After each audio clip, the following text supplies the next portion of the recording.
Hello everyone, welcome once again to another episode of Shred Your Halo with me, Edel, and my best friend Jharna. And this fortnight's topic is, why is it important to celebrate? What does celebration mean? Why do we celebrate? What goes into celebration? What is the psychology of celebration? And all the good stuff. We're going to analyze it so much that you will need a celebration that you finish watching the video. We promise it's going to be intense. So, tell me, what do you think about celebrations, Jharna? My idea of celebration was the wee and like balloons and confetti and that sort of thing. It was okay when I was younger, I guess. But somehow over the years, I realized that I wasn't really celebrating my achievements very much because I didn't think I deserved to do that. I felt like I had worked too hard to earn it, but then it was just something that was expected of me. So even once I completed whatever I needed to complete, I wasn't being appreciated very much or rewarded or validated in any way. So for a very long period of time, I just stopped celebrating even the small things. They say, right, you need to celebrate even the small things in life so you can look forward to doing more stuff. So I kind of just stopped doing that, and a part of me just fell away. And until we started doing the goals, I didn't realize that I could celebrate even just achieving my goal at the end of the week. Yes. And that felt good to know, and that started leading me to a place of, I want to celebrate everything I can possibly celebrate. Yes. Even if it means I'm just doing it with one other person. Because initially I used to think celebration means you need to have lots of people around you. Yes. Because quantity is obviously more Quality. important than quantity. And that led to a lot of disappointment because I used to be a very excited child. I would like doing everything in a very celebratory manner, but that was not an emotion which was mirrored to me by most people around me. So I just thought maybe it's not worth it. And now I realize it was because they were not able to give that to me, but I could still continue to do that with some people that I choose to have in my company and celebrate, okay, I completed all of my goals this week. I'm going to celebrate by giving myself a piece of chocolate at the end of the week. That also is celebration, giving yourself a little treat. So that has been my overall experience with celebration. And now I feel like because we've been doing the goals for a while, when we achieve certain things, like how many things did we celebrate this year? Oh my God, right? So many. Diwali was so huge. Apart from that, you published your book, so we did a little bit of celebration for that. Other than that, I moved back home and then we celebrated that. So even things that we think are not so big, like in the whole scheme of things, we just chose to do it, and it felt so good to know that it's okay to celebrate things. It's okay to deserve these things in our life. It's not so bad. And you know that there's somebody else also on the same journey as you are. And it just makes it a little easier, like the small celebrations that you have kind of help you tide over the rough times as well. Yes. So that was mainly my experience with celebration. I've hated celebrations all my life. Birthdays, Christmas, New Year. I'd just go into hibernation. I'd be like, don't talk to me, don't text me, don't do fuck all, I will kill you. Simply because, oh God, I just can't. My misery inside can be reflected when the world is quiet. But when the world is screaming and bursting crackers and there's shiny lights and everybody's singing songs and wishing each other, that didn't mirror my misery inside. So my melancholia was in direct contrast to this flamboyant exhibition of joy, and I hated it. And then I realized, as I was reading the Bible, how God gives instructions to the newly freed Hebrew slaves when they were wandering for 40 years in the desert. He gave them instructions about celebration. And I was like, way to go, God. What a horrible taskmaster are you? Like, you would fail as a party planner because you were so organized, God was like, this is the design you shall put, or design of pomegranates. And this is the artisan you're going to use to make these things. And this is the incense. And this is going to be, you're going to mix this essence in this format, and then it's going to make that smoke. That is just so structured. Like I just thought, and God was exhausting, and I thought, oh, this cannot possibly be fun. How is this fun? That's when I understood that celebration's got very little to do with fun. We've corrupted it. Celebration is nothing but a landmark, and it is to help you feel good. And sometimes feeling good and having fun are so different. Lots of things that make me feel good don't feel like fun at all. In fact, I have to do the opposite of the things that are fun in order to feel good. And celebration is actually medicine for the soul. And once I understood and came to the part where I understood that celebration too has to be a discipline. And we are all created to celebrate. We are all created to do certain ritualistic things that we create. Like for Jharna, when we did her housewarming ceremony, we created our own little ritual on the spot, and we did it. And it not only just made me feel good, she said that she felt very good in her home. And it's just this wonderful, and then we do, Jharna and I do this new moon and full moon meditation. I mean, we've been doing it for the past 2-3 years at least, right? We started in 2017, 18? 17 probably, yeah. So every full moon and every new moon, we meditate. We light lamps. I do a full cleansing of my home. And then I go to the rooftop and I just sit under the moon and on a full moon, like things like that. Everything.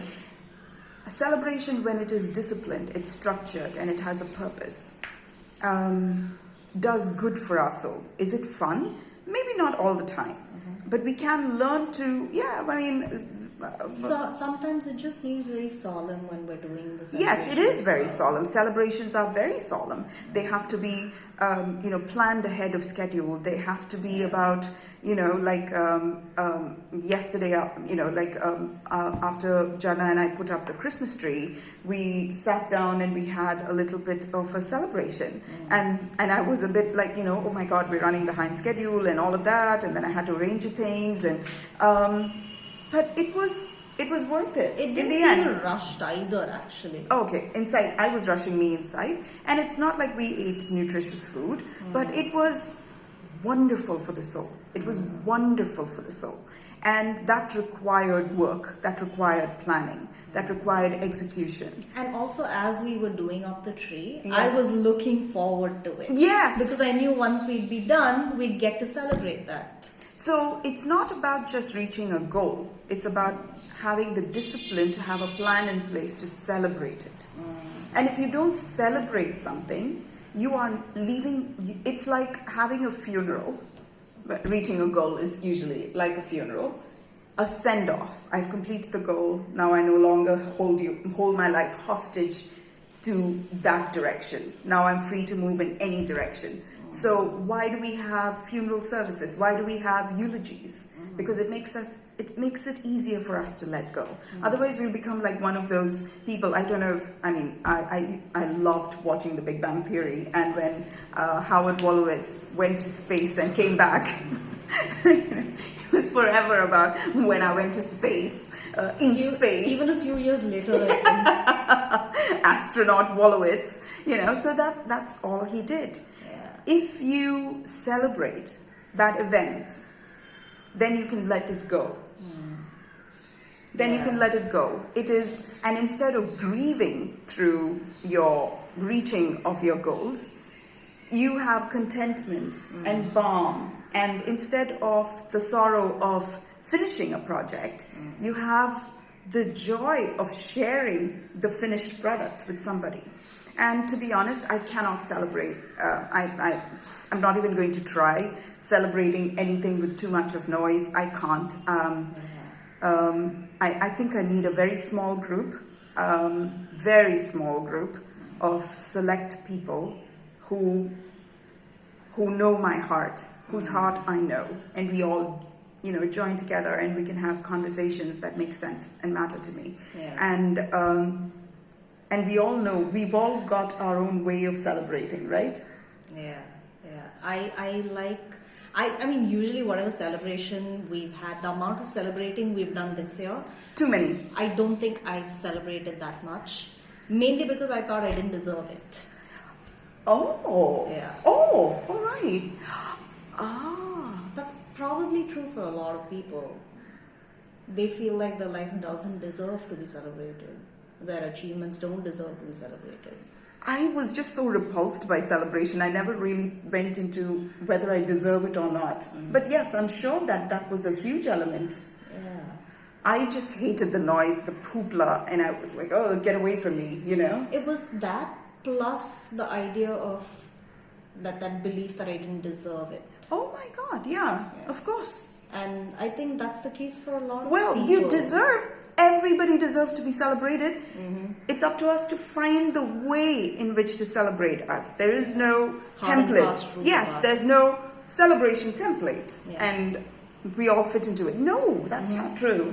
Yeah. So my celebrations, I don't like it noisy. I cannot stand noise when I'm celebrating, but I like it when we get together over a meal and we're just talking, maybe doing some activities that are not too overwhelming, and maybe sort of spend a little bit of time with the puppies. Yeah. I mean, for me that feels really Yes. nice. They make every day a celebration. That's Yeah. true. And yeah, for me it's just that I don't like big crowds because I have celebrated a lot of festivals with a lot of people around, and I would always come out of it feeling very empty and So tired, no, Jharna? exhausting because you feel like not you, well, I felt like I had to put on a show to make people think that I was happy and I was excited all the time and nothing would bother me, and I would come back home and I just feel like curling into a ball and falling asleep. Because sleep takes away a lot of the stress that you feel, right? So celebration has always been about fanfare and loud music and dancing to noisy songs, and that's not my idea of celebration. I like it to be really quiet, just like you said, small group of people, and have good conversations. Sometimes just sit and listen to other people converse with each other. I don't even have to talk to be a part of that celebration. And look at it like a milestone, like you achieve something and you say, yes, good on you, good on you that you achieved this, so you deserve this little thing that we're doing together. And you can remember it as one of those good, you just keep, like, good memories sometimes we feel like are so seldom that we're so focused on all the horrible things that happen to us. But it helps to have at least like a trunk of good memories that you can choose to remember in a tough time. Absolutely. And now I look forward to every celebration. We've already planned the next 3 months of celebrations we're going to have. Oh my God, yes. And sometimes you should just celebrate for absolutely no reason. It's not like you have to have certain things that you've done and that's why you deserve and you've earned the celebration. Sometimes it should just be because you want to and no other reason. Yeah. I really liked what you said, deserving. I think that must have played a huge role in my life because I didn't have anything and I also didn't think I deserved. Yeah, I was very prickly. That was a huge come to Jesus moment.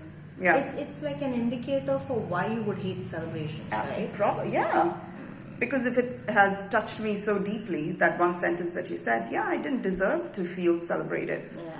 I just concentrated on the repulsivity of everybody's joyful faces. Can you believe I just said those words? It's just so much easier to blame other people for why we feel that. Yeah. But I'm so glad that, survival depends on us looking at the bad things that happened so that we can pick up patterns of why those bad things happened to prevent them from happening again. So therefore we can survive. That's why we remember bad things more than we do the good. Yeah. But the problem is it can get away from us. Remembering the bad, avoiding the bad, this can get into an autopilot mode, and that's when we are living in survival, with survival instincts. Celebration unplugs us from that survival mentality and tells us to say, you did something great, that deserves this drink, this conversation, this weekend off, this reclining back, looking at the stars and saying, I'm just going to sit here feeling it. Celebration requires of us to not look through the rearview mirror, but turn around completely and say, thank you. I bid you adieu. And then I'm going to turn around and I'm going to go on to something more. Yeah. And that is a wonderful celebration. Just like how when two people get married, that's it. These two people are going to be together till death does them part, right? So they turn around and they have this huge celebration and say, you will forever see us together. And then they go forward and create a life that makes sense to them. And when you pass an exam, that means you're never going to be in that grade. You're going to learn new lessons. When you finish a painting, you're never going to have another brush stroke put on that canvas again. It's going to be a brand new thing. After a new baby is born, there's no more doing for the baby. The baby will take care of it herself. It's looking forward to another thing. Likewise, everything. And if we learn to celebrate the things that we finish, maybe death will not be quite so scary. Maybe pandemics, losing a job, losing a loved one. And you look forward to doing more things so you can celebrate. Yeah. And celebration keeps us healthy. And I think for a huge extent, lack of celebration as a discipline has caused us all to have a multitude of diseases, multitude of mental illnesses. Completely agree. And then you see people maniacally letting loose in bars, or and putting so much pressure on one outing a week, on clubbing, to make them feel whole again. Dealing with FOMO. It is just too much. We do too much. All we need to do is celebrate at regular intervals for reaching the goals that we set our mind to do. And it's not a question of how much money do you spend on a celebration, because it doesn't have to be a financial... Oh yeah, you're right. Because a lot of people think you need to spend a certain amount of money to celebrate this certain way. It can be anything you want it to be. It doesn't have anything to do with money. Yeah. It really doesn't. I treat myself to the brand new episode of Windsor. I just love it at the moment. Yeah. Whatever you consider celebration is for you. Please remember that money is not an object when it comes to celebrating something. Just the decision to. Yeah. Make it a decision to celebrate every little milestone. Yeah. All right. Thank you so much for joining us for another episode of Shred Your Halo. Click subscribe and press on the bell icon so you know that our video is up once every 2 weeks. And this is Jharna and me signing off. We love you very much. Share this video with anybody who you think does not celebrate enough. Love you. Bye.